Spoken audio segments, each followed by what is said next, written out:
لأن الحاجة باتت ماسة، ولأن المرحلة أضحت متطلبة، كان لابد من ظهور حراك ثقافي مستنير يعيد توجيه البوصلة الثقافية ويدفع المجتمع برفق تجاه بوابة الحياة. ومن هذا المنطلق الوطني والإنساني ظهر على الساحة مشروع أرباب الحرف، مشروع يهدف لأنسنة الحياة من خلال إيجاد حاضنة للثقافة ومنبر للفكر وملتقى للحرفيين والفنانين. التقرير التالي يرصد هذا المشروع.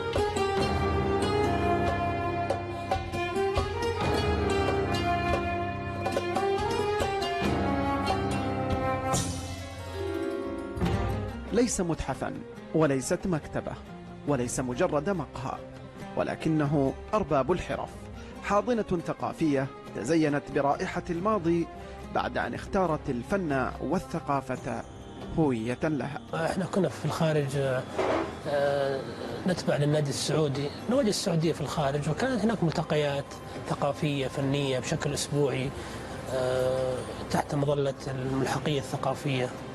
فبعد العودة إلى السعودية يعني ما وجدنا أي حاضنة بهذا المسمى تجمع الشباب.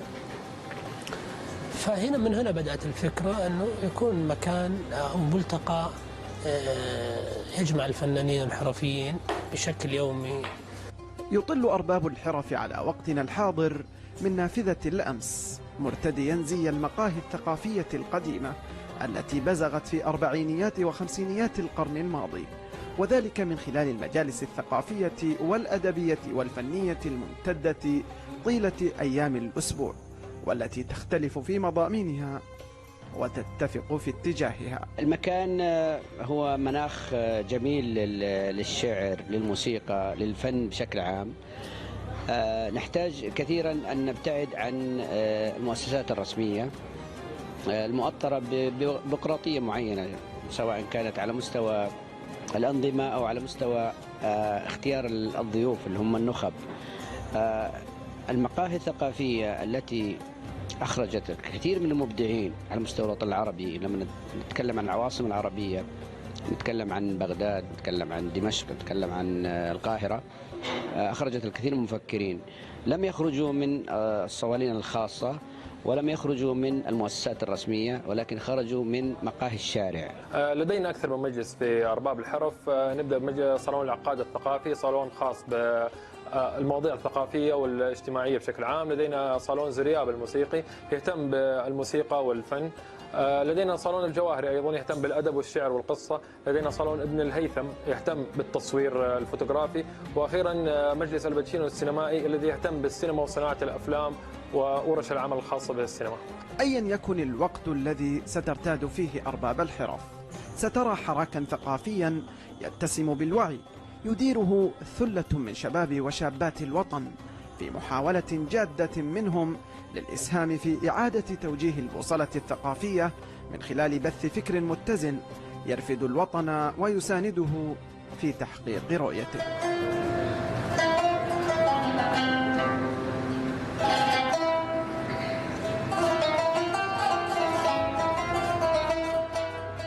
نحن حاضنة للفنانين والفنانات، وأن نكون نقطة انطلاق لهم لأعمالهم الفنية. أيضا مكان ملتقى لتبادل الأفكار والخبرات والثقافات، وأن نكون ضمن رؤية خادم الحرمين الشريفين وولي عهده 2030. لم يقتصر الأمر على النخبويين فحسب، ولكن الشباب أيضا وجدوا ضالتهم في المكان الذي خلق لهم منصة تعلي أصواتهم وتبرز أقلامهم. أرباب الحرف قدم لي منارة تطل على معجبين الفن ومحبين الفن، وأقام وأساعد الكثير منهم أنا أيضا، من فنانين، من مبدعين، من رسامين.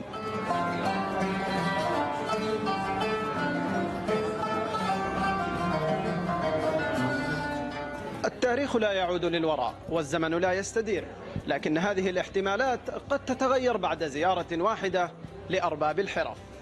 حسن رحماني لبرنامج يا هلا، جدة.